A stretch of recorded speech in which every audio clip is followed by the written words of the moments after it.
دستهایم مار، دستهایم توطئه‌ای در آستین.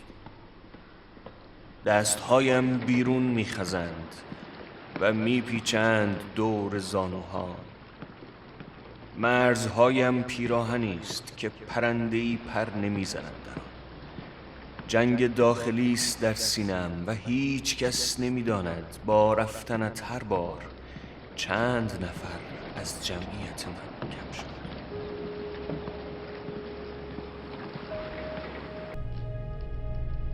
هیچ کس نمیداند کیست آن که پشت در ایستاده، این که میگوید خبری آوردم و هر بار سری بریده را در سینی تعارف میکند به من.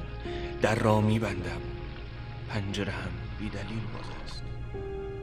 مگر از آن همه آسمان که الک کردیم جز چند پرنده خسته چیز دیگری باقی مانده؟ تا چشم کار میکند آبی، تا چشم کار میکند خالی، تا چشم کار میکند رد پایی که خون را به دور دست برده. یکی گفت دود بلند میشد از سرت، یکی گفت زخمی به دست داشتی و با خود میبردی.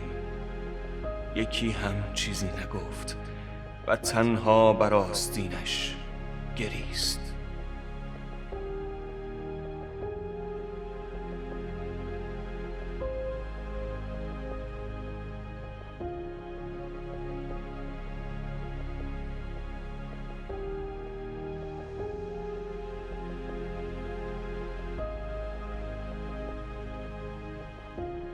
هیچ کس نمیدانست شهری در حال سقوط کردن است در تو.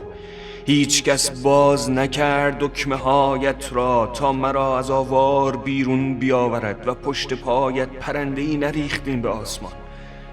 پنجره را میبندم، در هم بیدلیل باز است.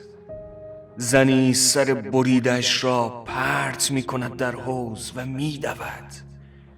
خون سر میرود از کاشی ها، خون، انگشت اشاره، امضا.